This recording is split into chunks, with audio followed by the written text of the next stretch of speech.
من الشیطان الرجیم بسم اللہ الرحمن الرحیم یا ایھا الذین آمنوا اتقوا اللہ ولتنظر نفس ما قدمت لغد واتقوا اللہ صدق اللہ العظیم۔ حضرات، میں آج آپ کے سامنے تربیت ذات کے جو طریقے ہیں، انسان کی ذات کی تربیت کے جو اپروچز ہیں، اس ضمن میں چند باتیں، چند نکات پیش کرنے کی کوشش کروں گا۔ حضرات، تربیت ذات کے طریقے میں سب سے پہلا نکتہ محاسبہ نفس کا ہوتا ہے۔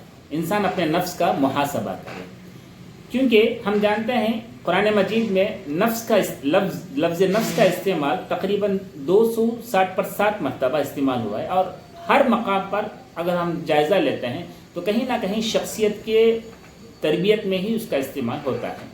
حضرات، چالاک شخص وہ ہے جس نے اپنے نفس پر قابو رکھا اور موت کے بعد کے لیے عمل کیا۔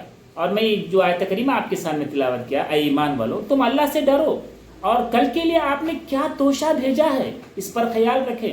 تو لہٰذا انسان جو ہے اپنے محاسبہ نفس کا سب سے پہلا طریقہ یہ ہے کہ اپنے نفس کا محاسبہ کریں۔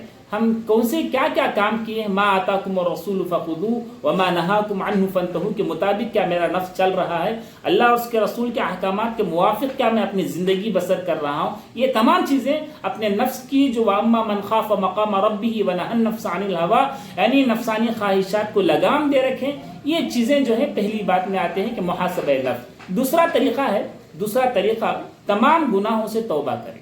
یا ایھا الذین آمنوا توبوا الی اللہ توبۃ نصوحا، یعنی انسان فرشتہ تو نہیں، انسان ہے، گناہ ہوتے ہیں، لیکن گناہ ہوتے ہی فوراً توبہ کریں، توبۃ النصوح کریں۔ اور اللہ کے رسول صلی اللہ علیہ وسلم دن میں تقریباً 100 مرتبہ استغفار طلب کرتے تھے، اور ایک حدیث میں 70 مرتبہ کا لفظ آتا ہے۔ تو ہم گناہوں کی بخشش، گناہوں سے استغفار کے دامن کو ہمیشہ مضبوطی سے تھامے رہیں۔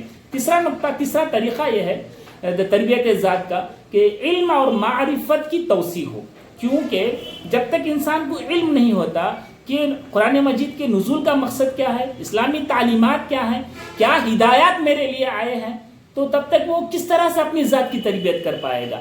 دیکھیے کہ کافر اور مسلمان میں بنیادی فرق میں مولانا مودودی رحمۃ اللہ علیہ کہتے ہیں کہ علم کا ہے۔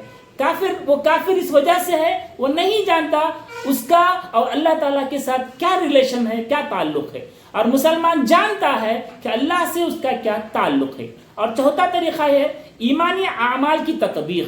دیکھیے، اگر علم ہے ہمارے پاس، اگر عمل نہیں رہا تو وہ مسلمان نہیں ہو سکتا۔ وہی بھی مولانا مودودی رحمۃ اللہ علیہ فرماتے ہیں کہ عمل کافر اور مسلمان میں جو امتیازی فرق جو بتاتے ہیں وہ علم اور عمل ہی بتاتے ہیں۔ اگر ہمارا نام اگر جو ہے سرکاری دفتر میں لکھا ہوا ہے مسلمان، اگر ہم عمل سے عاری ہیں، عمل سے اگر ہم خالی ہیں، تو ہم اللہ تعالیٰ کا جو دفتر ہے، اللہ تعالیٰ کے پاس جو دفتر ہے، اس میں ہمارا نام مسلمانوں میں نہیں رہ سکتا۔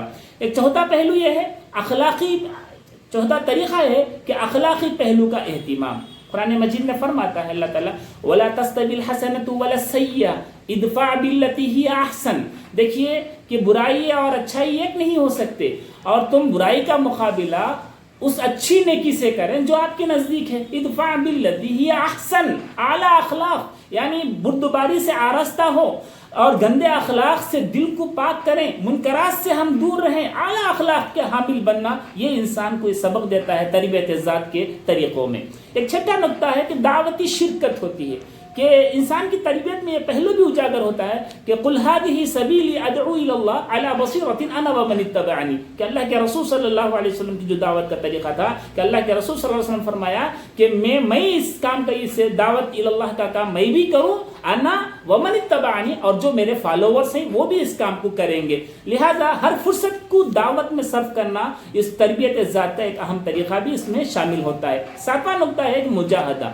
ہم یہ نہ سمجھیں کہ نفس کی تبدیلی اور اصلاح ایک صبح شام میں نفس کی تبدیلی ہو جاتی، اس کے لیے ایک بہت لمبا پروسیس ہوتا ہے، ایک بتدریج رفتہ انسان کی نفس جو ہے چینج ہوتا ہے، تبدیلی آتی ہے انسان میں۔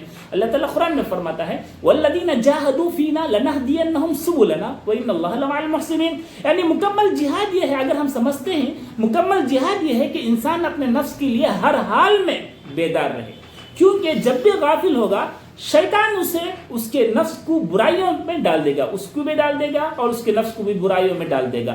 تو یہ جو پروسیس ہے والذین جاہدوا فینا لنہدینہم سبلنا، کہ یہ اصلاح کا جو طریقہ ہے بتدریج رفتہ رفتہ چلتا رہے، مجاہدے نفس کی تبدیلی کی اصلاح کی ضمن میں.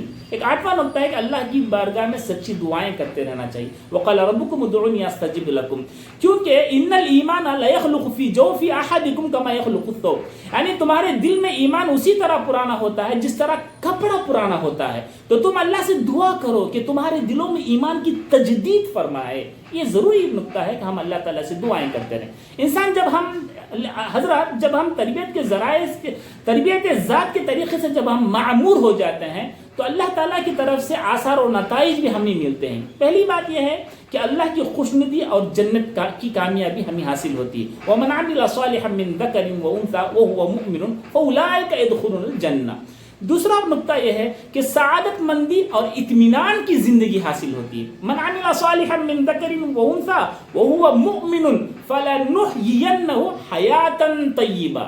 تو انسان کو اطمینان کی زندگی اللہ تعالیٰ نصیب کراتا ہے. ایک تیسرا نقطہ یہ ہے کہ محبت و مقبولیت یہ مومن کے لیے دنیا میں خوشخبری ہے. ان الذين آمنوا وعملوا الصالحات سيجعل لهم الرحمن ودا، یعنی ان کے لیے رحمان محبت پیدا کر دے گا. ایک 4واں نقطہ ہے کہ دنیا کی عام مصیبتوں سے حفاظت کرتا ہے کہ ان اللہ یدافع عن الذین آمنوا. اسی طرح سے اللہ کو جب تم یاد رکھو اللہ تمہیں محفوظ رکھے گا.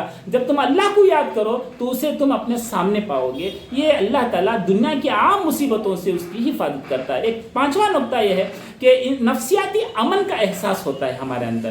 ایک ہے ان الذین قالوا ربنا اللہ ثم استقاموا فلا خوف علیہم ولا هم يحزنون، نہ اس پر کوئی خوف ہے، ڈر ہے، نہ اس پر غم کھانے کی کوئی ضرورت ہے. اسی طرح سے ہم دیکھتے ہیں هو الذی انزل السکینۃ فی قلوب المؤمنین لیزدادوا ایمانا مع ایمانہم.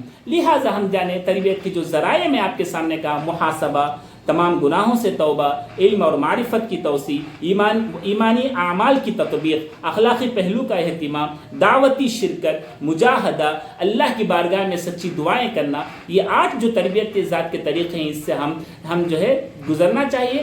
اور آثار اور نتائج اس کے ضمن اللہ تعالیٰ کی طرف سے ہمیں یہ نتیجہ ملتا ہے، ہمیں جو اللہ کی طرف سے انعام ملتا ہے، اللہ کی خوشنودی ملتی ہے اور جنت کی کامیابی، اور دوسرا سعادت مندی اور اطمینان کی زندگی ہمیں نصیب ہوتی ہے. محبت و مقبولیت حاصل ہوتی ہے اور دنیا کے عام مصیبتوں سے اللہ تعالیٰ ہماری حفاظت کرتا ہے، اور نفسیاتی طور پر امن کا احساس ہمارے دل میں اجاگر ہوتا ہے. اللہ تعالیٰ سے دعا ہے اللہ تعالیٰ ہمیں سننے سے زیادہ عمل کرنے کی